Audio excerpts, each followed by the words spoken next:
Karena arsitek akan terus ada proyek, akan terus ada deadline, akan terus ada tekanan.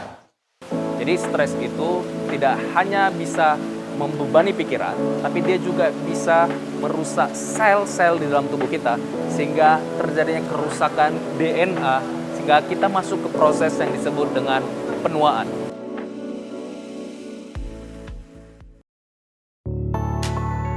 Arsitektur berarti seni merancang konstruksi bangunan. Seniman yang merancangnya disebut arsitek. Profesi arsitek menuntut keahlian dalam menarasikan konsep secara menarik, mampu menyederhanakan kerumitan, kreatif dalam memecahkan masalah, termasuk jeli memerhatikan hal-hal kecil. Tingginya tuntutan pekerjaan ini tak jarang membuat seorang arsitek lelah secara fisik dan mental. Inilah yang menggerakkan Ahmad Delianur Nasution, seorang arsitek profesional, berbagi kepada teman sejawatnya bagaimana menjaga kesehatan mental dan fisik. Dosen arsitektur sebuah kampus negeri di Sumatera Utara ini tetap rutin berolahraga menjaga kebugarannya, walau pekerjaan begitu padat. Menurut Ahmad, pekerjaan arsitek identik dengan tenggat waktu yang sempit sehingga sering lembur, pola makan dan tidur terganggu, hingga masalah tulang.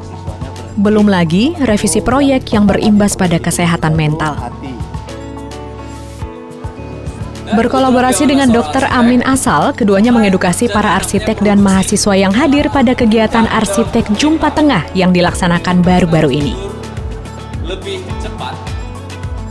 Pekan arsitektur ini kali kedua dilaksanakan sebagai upaya mengenalkan profesi arsitek kepada masyarakat umum, sekaligus menjadi ajang temu para arsitek. Deadline ini ada yang cukup waktunya atau cukup panjang lah ya, kita bisa mempersiapkannya, atau ada yang pendek gitu ya.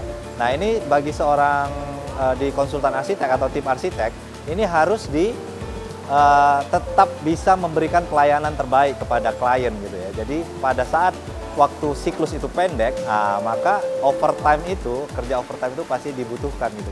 Sebaiknya seorang arsitek itu tetap menjaga kesehatan, keluarga, teman ya, kemudian hobi, itu harusnya bisa dilaksanakan semua, karena kesehatan mental dan fisik bagi seorang arsitek itu penting. Kalau nggak dia nggak bisa punya ide dong, nggak bisa kerja dong nanti ya.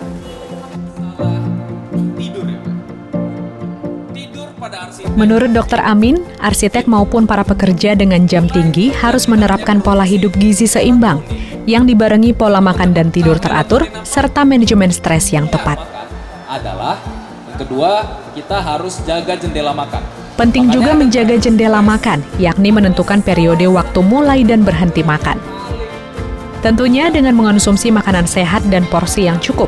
Dengan demikian, tubuh akan terhindar dari penyakit metabolik seperti hipertensi, diabetes mellitus, dan obesitas. Ada hubungan yang kuat, insulin resistance dengan asam urat. Jadi stres itu tidak hanya bisa membebani pikiran, tapi dia juga bisa merusak sel-sel di dalam tubuh kita, sehingga terjadinya kerusakan DNA, sehingga kita masuk ke proses yang disebut dengan penuaan. Makanan yang seperti apa yang harus kita makan? Ya tentunya yang rendah akan kadar gula, kemudian diproses dengan sederhana, kita hindari ultra processed food, dan juga secara garis besar kita harus hindari makanan-makanan yang bisa memicu kenaikan insulin.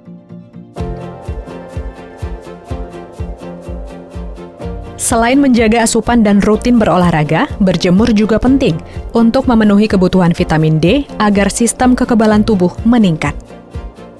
Hal ini turut menjaga ritme sirkadian juga, yakni jam biologis tubuh yang menentukan kapan detoksifikasi hingga tinggi rendah tekanan darah dan suhu tubuh. Ritme ini ditentukan dari terbit tenggelamnya cahaya matahari, sehingga menentukan jadwal bangun, makan, minum, dan tidur.